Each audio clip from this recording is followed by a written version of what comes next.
Doctor मगन जैन आष्टा से पूछते हैं, परम पूज्य मेरे आराध्य गुरुदेव के चरणों में कोटिशा नमन। महाराज जी, अनुभूति परक भेद ज्ञान का स्वरूप कैसा होता है? सिद्धांत और अध्यात्म की अपेक्षा इसे कैसे समझें? अनुभव कोई चीज नहीं है। जो ज्ञान हमारे पास है वैसा ही यदि हमारा आचरण हो जाए तो अनुभव अपने आप आता है। जैसे व्यक्ति को क्रोध होता है तो उसे क्रोध का अनुभव आता है, राग होता है तो राग का अनुभव आता है। करना नहीं पड़ता। क्रोध करते समय क्रोध की अनुभूति हो रही है, कोई प्रयास नहीं करना, वो तो हो रही है। ऐसा ही वीतरागता का जब चारित्र में आता है, दृष्टि में आता है, तो स्वतः ही वीतरागता का अनुभव होता है। व्यक्ति जो चीज खा रहा है उसे स्वाद के लिए लेने की जरूरत नहीं, वो तो खाते समय स्वाद अपने आप आएगा ही आएगा। ऐसा ही वीतरागता यदि तुम्हारे अंदर है तो वीतरागता का अनुभव आएगा। आत्मा को यदि ज्ञेय बनाया है तो आत्मा का अनुभव आएगा। यही तो अंतर है साधु और गृहस्थ में। गृहस्थ का स्वभाव है, विद्वान का, पंडित का स्वभाव है, हमें सारे जगत का ज्ञान होना चाहिए, हमें सत्य का ज्ञान होना चाहिए। और साधु चाहता है मुझे सत्य का अनुभव होना चाहिए, सत्य का आनंद आना चाहिए।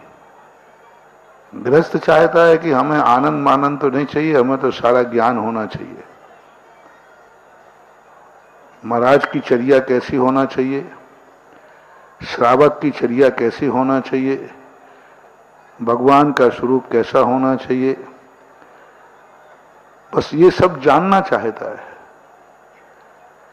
वो विचार भी नहीं करता कि मेरा आचरण कैसा होना चाहिए, श्रावक की चर्या क्या होना चाहिए, क्या श्रावक का क्या, ये जानने की इच्छा तो है।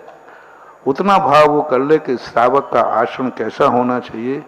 मैं एक श्रावक हूं, मुझे वो दिन कब आएगा जब मैं श्रावक का आचरण करूं। विद्वान मुनि की चर्या जानना चाहता है, मुझे मालूम रहना चाहिए मुनि की क्या चर्या है। ऐसा जो जानने का भाव कर रहा है वो गृहस्थ विद्वान हो सकता है। आसन्न भव्य की और ऐसा ज्ञान करने वाला मिथ्या दृष्टि भी हो सकता है। मिथ्या दृष्टि को यही भाव आता है कि मुझे मालूम रहे कि मुनि चर्या क्या होती है, सामान्य। लेकिन जो आसन्न भव मुमुक्षु है उसके मन में ये भाव आएगा साथ में कि मुनि चर्या का मुझे ज्ञान होना चाहिए। और वो दिन कब आएगा, कैसे आएगा, जब मैं स्वयं मुनि बन के विचरण करूंगा। मुनि का ज्ञान करने का भाव दूरान दूर भव्य है, मिथ्या दृष्टि है। मुनि का स्वरूप क्या है, मुनि की परिभाषा क्या है, मुनि की चर्या क्या है, इतना ज्ञान यदि तुम्हें है या किसी को है, जरूरी नहीं कि वो सम्यक दृष्टि है, अभव्य भी हो सकता है, मिथ्या दृष्टि भी हो सकती है।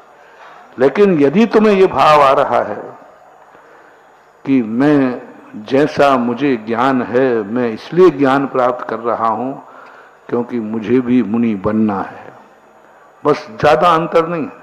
पढ़ दोनों रहे हैं, दोनों मूलाचार पढ़ रहे हैं। एक मुनि की चर्या को जानने के लिए पढ़ रहा है और एक इसलिए पढ़ रहा है कि मैं कब इस व्रतों को धारण करूं, तब मैं सब संसार के जंजाल को छोड़ करके निर्विकल्प हूं, इसलिए मैं स्वाध्याय कर रहा हूं। वह सम्यक दृष्टि नियम से है, आसन्न भव्य नियम से है, और एक दिन वह साक्षात अनुभव करेगा।